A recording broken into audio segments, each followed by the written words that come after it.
یو دنیا یو متل کې یو مشران متل کې چې هر څوک سپینګره شي خپې په خبر شي لکه چې اخیره زمانه شي وخت لک پاتې شي مرګ حق ته دا بالکل مونږ خو چې لګا په اخیره زمانه کې مددنه لکه په اخیری وخت کې د ذهن ګډوډ شي او د لیونتوب طرف روان شي نو بیا د خلک سوی او د اخیره خاتمه دنه خطا شي او د په ګډ وډو لارو سره داسې یو بابا د لیونې شو د یو کلیپ وګوري بیا ویډیو تر اخیره به لازمي وګوري چې په بابا باندې کم فساد شوی دی. السلام علیکم ورحمت الله وبرکاته ملګرو څنګه لخي برابر امید لرم چې خبري ملګرو څنګه چې تاسو ته پته زما په شیر باندې تاسو ته یو ویډیو ښکاري چې دا اوس ډیره زیاته وایرل ده د سهار راسي ټول خلک د خپل پیجونو نه چلی او ټول په دې بابا باندې یو لعنت وي او د څه د وجې نه پوي چې بابا په اخیره زمانه کې لګا خلک چې وي په اخیری وخت کې لیونی شو پاگل شو او ډیر مشران او یو دنیا هم دا متل کوي چې څوک داسې مشر یو لکه مطلب دلته په دې وخت پکار وي چې یاره دی په جومات کې کینی الله ذکر وکړي چې ته په تبلیغ کې وخت ولګوي نو به هر حال بیا ورته سوی د دې بابا وایي اخیره خاتمه د دنه خطا شوې ده یعنی د ذهن ګډوډ شو دی نو دا همداسې یو بابا د پته نشته چې شوقي دی او که لیونی شو دی او که ده اخیره خاتمه ترې خطا شو ده خو به هر حال دته موږ دا ووایو چې د دنه اخیره خاتمه خطا شو ده په دې عمر کې لکه دومره ښایسته سنت او دومره ښکلې سپینه ږیره خو د هغې باوجود دی لګیا دی ټیک ټاک کوي او هغه سندرې چې هغه په ایمان چې هغه د چا ذهن هم نه مري دا یو کلیپ تاسو وګورئ بیا راځو.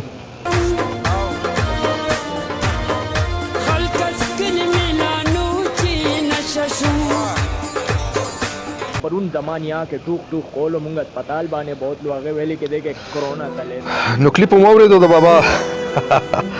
مس بوډا دی را اوس والله او په ده باندې مونږ لعنت هم ووایو نو لعنت په داسې وایو چې یاره ستانه دا غواړي څه لکه مطلب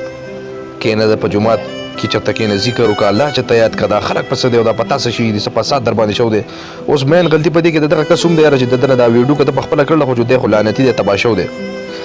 خو که دا دې چا کړي او بیا چا اپلوډ کړي فیسبوک ته نو دا یې د ده سره ډېر بد کړلی ځکه چې دا نه پکار دا زموږ د والد صاحب په ځای باندې دی او هر چا ته دا نه دي پکار چې یاره ته کنځل وکړې که مشر دی او که کشر دی دا نه ده پکار چې یاره ته ورته کنځل وکړې دا ډېر ښایسته مشر دی ډېر ښکلی مشر دی نو الله دې وکړي چې یاره دته زموږ دا ویډیو ورسي نورو ډېرو ملګرو په ده باندې ویډیو وکړه چې یاره دی د خپل کار نه قلار شي او توبه وباسي چې یاره دا ما څه کړي دي هغه وشو خیر ځکه الله تعالی ډېر بخښونکی مهربانه بادشاه دی انشاءالله دته به معافي ضرور کوي ځکه چې د شراب او جینکۍ او د ده بله یو ویډیو ما را پیدا کړې وه ټوټل 5 منټ وه غالبا ټولې د جنکو سره کړي دي ویډیو په ټیک ټاک کې ټولې ویډیوګانې د جینکو سره کړي دي او بهرحال هغه زما لږه بېدرکه شوه غیب شو پته نشته چې چېرته اوس لینک هم مانه ورک شو که نه ما په تاسو ته ښودلی و په دې سایډ باندې نو دا چې دا دی کوم چلیږي دا پولګانې دی ما په اواز سلو کړی دی نو دا ویډیو سره مخکې شیر کړئ یاره داسې یو مشر چېرته هم نه وي په کار چې لکه دا دی څه کوي لکه دا خلک شوی اخره خاتمه ترې خطا شوي ده او داسې مشر چې لکه خلکو ته په کور کې تربیت ورکوي ماشومانو ته چې یاره تاسو دا غلط کار تاسو مه کوئ او هغه لګیا دی په خپله باندې پې الله تعالی یو عذاب نازل کړی دی په دغه عذاب کې مبتلا دی او لګیا دی ټیک ټاک کوي نو د قار راله یو خندا به راولي چې لکه د دې بابا سره څه کار پکار دی بهرحال دته موږ دعا کوو چې یاره الله تعالی دې ته هدایت نصیب کړي د خپل کار نه واوړي معافیانې دې وغواړي چې یاره دا ما څه وکړو دا څه روان دي ځکه چې ما ټول کمنټسونه د دې بابا چې کړو هر چا چې د خپل پیج نه ورکړي دي ټول ورته لعنت وایي او څوک وایي په لوړو دي نو ملګرو کنځل چاته نه دي پکار چې یاره یو سړی کنځل وکړي چې یاره ستا داسې وکړمه ستا مور داسې ستا خور داسې هر سړی په خپل کور کې خور مور لري بهرحال ډېر ښایسته مشر دی ډېره ښکلې ګیرې ده او زموږ د پیغمبر په سنتو باندې ډېر ښکلی جوړ دی خو پته نشته چې دا د څه د وجې نه په ده باندې داسې دغه وشو چې یاره دی ټیک ټاک کوي نو ویډیو ډېره اوږده نه خو بهرحال ویډیو سره مخکې شیر کوي او دته صرف دعا کوئ دعا چې یاره دته الله تعالی هدایت نصیب کړي چې یاره دی ته د خپل کار نه قلار شي نو ډېره زیاته مننه ویډیو سره مخکې شیر کوي او خپل ښه کمنټ سره کوي چې یاره دی بابا چې دا څه کړي دی ښه کړلي که نه ډېره مننه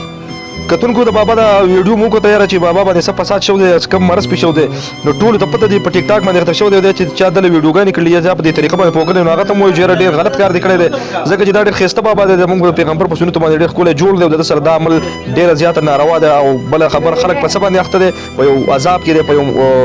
وایرس کې دی په داسې مرض کې دی چې یاره د هغه د مرګ خطرې دی هغې ته دی د هغې نه هم نه هېرېږي نو که دا ویډیو ډېر هم زړه خو بهرحال بیا په دې وخت کې اوس دی فیسبوک اپلوډ کول نه پکار ټولو خلکو پې لعنت ویلی نو لعنت خو پې بهرحال پکار هم دی خو پکار پې به دې هم نه دی چې یاره ډېر زیات ښایسته مشر دی نو د ده د ګیرې د خاطر دپاره به ده ته کنځل څوک څه نه کوي خو بهرحال ده ته دعا کوي چې یاره الله دې ورته هدایت نصیب کړي چېرته په جومات کې کښېني او چېرته څه زده کړي او د الله په لاره کې وځي